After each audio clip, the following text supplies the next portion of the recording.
So today's generation appears greatly influenced by the external influences of our society, more specifically the mainstream media on our present and future generations. We're continually exposed to these negative stimuli of mainstream media, from the combative arguments of JWoww and Sammy and the Jersey Shore to the mockery on the Jerry Springer Show. The negative influences on mainstream media are at its climax. In this speech, I'll deliberate the uncivil exchange between Rosie O'Donnell and Elizabeth Hasselbeck, which exemplifies poor civic engagement in our mainstream media.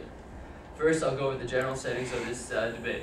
So pretty much what happened in this debate was Rosie O'Donnell came out with this statement where she said that 650,000 innocent Iraqi civilians were killed during our time in Iraq. This is only at least one kind of research done. It was done by the research by Johns Hopkins in collaboration with the Iraqi officials. But we've had other estimates from the UN, which says around 90 to 120,000. So this number is really kind of not really set. So she just came out with this this statement. And this is done on the show on The View. It's on the ABC. Just pretty much composed of celebrities who just talk about these daily issues in our world. And it took place on May 23rd, 2007. It was between Rosie O'Donnell, who is pretty much a liberal, and Elizabeth Hasselbeck, who is pretty much a conservative. And it's important to note that at the very beginning, this speech, these two women are pretty much really on the different sides of the spectrum of this debate. So it will set up a very poor quality of their exchange. So I'll just move on to my first quality, which is exaggeration. And so pretty much Rosie O'Donnell uses exaggeration as a kind of method of defense against Elizabeth Hasselbeck. And O'Donnell states, "This is how the media portrays this. Rosie, big fat lesbian loud Rosie, attacks innocent poor Christian Elizabeth." Pretty much Rosie's using this kind of defensive mechanism against Elizabeth, this kind of use of sexual orientation and appearance. She's kind of suggesting that the media in this debate will kind of look down upon her because of her sexual orientation. In my opinion, pretty much one sexual orientation and appearance really doesn't matter in a debate about war and about these innocent civilians. So it's irregardless, and it's pretty much one of these poor qualities that this debate shows.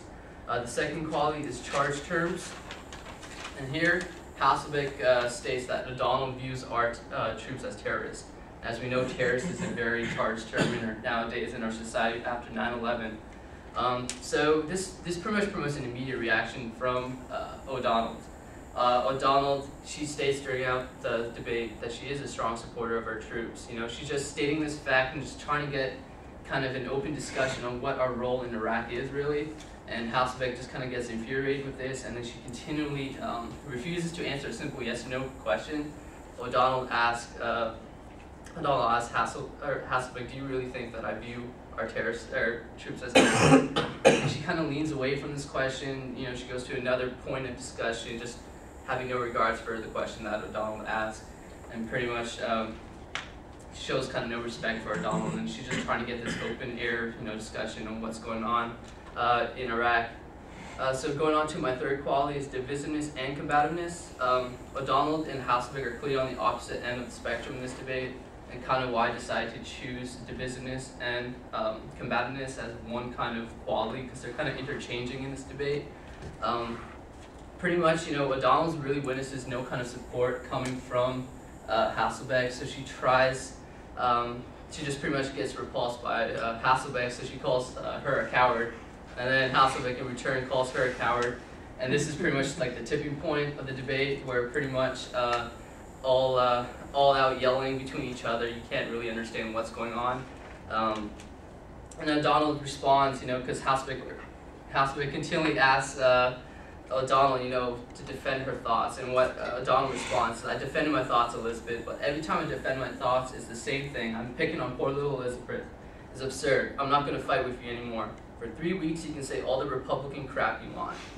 And so, yeah, I mean, that pretty much summarizes what's happening in this debate. It's continually yelling back and forth. I mean, I wish I had the clip on me. You guys could see this. It's really poor civic engagement that's being brought up on here. And it just emphasizes the difference between the two sets of groups that are involved, because they're not really willing to listen to what one's trying to say. Pretty much it's just, I'm just trying to get my point across. I'm trying to get my point across. I don't care what you're saying. So there's no willingness to really collaborate, at least to come to some sort of means of understanding with one another. So in conclusion, pretty much this debate just demonstrates a great example of why it's poor civic engagement. We had the great amount of exaggeration, the charged terms, and the divisiveness and combativeness, sorry. It's just pretty much an epic example of what our children and future generations should not be watching. Because if we continue watching this, we're going to be a yelling society that just tries to get their point across instead of listening to one another. Thank you.